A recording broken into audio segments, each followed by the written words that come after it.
Hey everybody, out here walking my dog. Here he is, little Cat Morgan. And hope everybody had a great Thanksgiving. I know I did. We had family in from Switzerland, and all the family was there at my boy's house, and well, we had a great time, and I hope you did too. You should. And so I haven't been here for a while on YouTube, so I figured I'd make a video here before I go to bed this evening.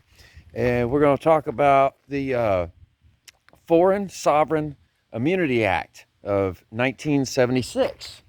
And it's supposed to be the one for sure, beyond a shadow of a doubt, because it's an act, it's law, for you to be sovereign in America. Come on, Kev, come on, let's go. And getting dark there. But so anyway, but this is, if you were a son or a descendant of the Revolutionary War, well, then you qualify for this act. And then, there's one case law where the political status of a mother and child follows the father, right? And I can't think of what case that was right now, but I'll put it in the caption. I'm actually got it in an affidavit I'm writing for to help somebody else. That's a whole nother story. But excuse me. So, but yeah, if you're a descendant of the Revolutionary War, then you're a real American. You created government, therefore you control government, right? And government created the U.S. citizen, therefore they control the U.S. citizen. So, basically the slave can't make rules for the master, right? And that's actually codified in law somewhere too. I'm not sure the code. It's hard to keep up with the code numbers and things like that. But I remember what they say, and then I write it down and go back and look it up when I need it for an affidavit or something like that. So anyway, so yeah, what you got to do is, you're going to make a declaration. You're going to, it's just like an affidavit, but it's, you're going to declare under penalty of perjury, that you are an heir. You're going to include your family tree, tying every father back to the father before until you have a soldier in the war. And you put that on the public record, and if nobody rebuts it, it's 30, well, normally it's 30 days, but I think actually I saw it written in the law, the Foreign Immunities, or Foreign Sovereign Immunities Act. I actually read in there, I think it's 60 days. I'll have to go back and look. And when I find it, I can put that in the caption too when I do it. But I just want to make a video and say something to you, because, I haven't seen you in a while.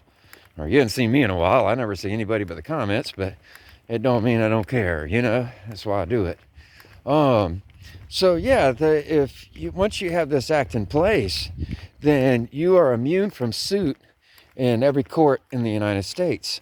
The only court that could bring suit against you would be an Article 3 court, and those went extinct after the treason of the Banking Act in 1933.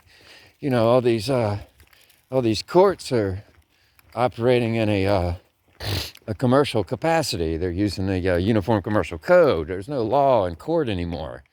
So that should tell you right there how much of a treason the Banking Act of 1933 was.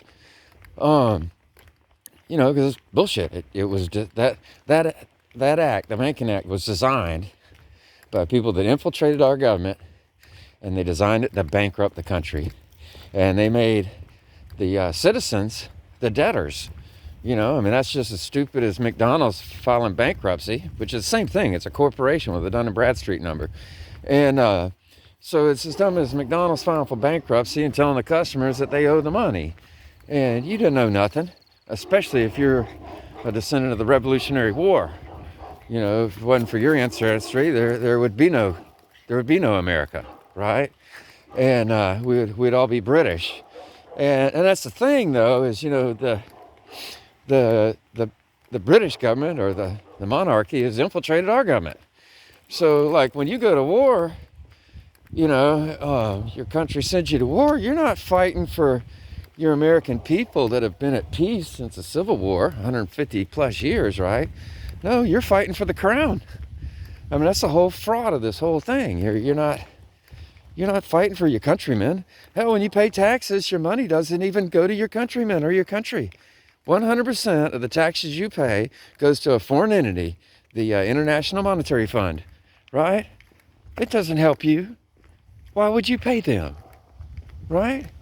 I mean, you're a traitor just sending your money to another country. You know, so think about that. But too, I urge you to look up. It's in the U.S. Code, the Foreign Sovereign Immunities Act of 1976, and President Ford was in office when that went into effect, and it was because the Article 3 courts had gone extinct. So you can't be held to these other courts that are out of your jurisdiction, right? And so they made that act, and because I mean, people think that U.S. citizen is the only thing you can be, but that's not true, right? That law right there shows you it's not true.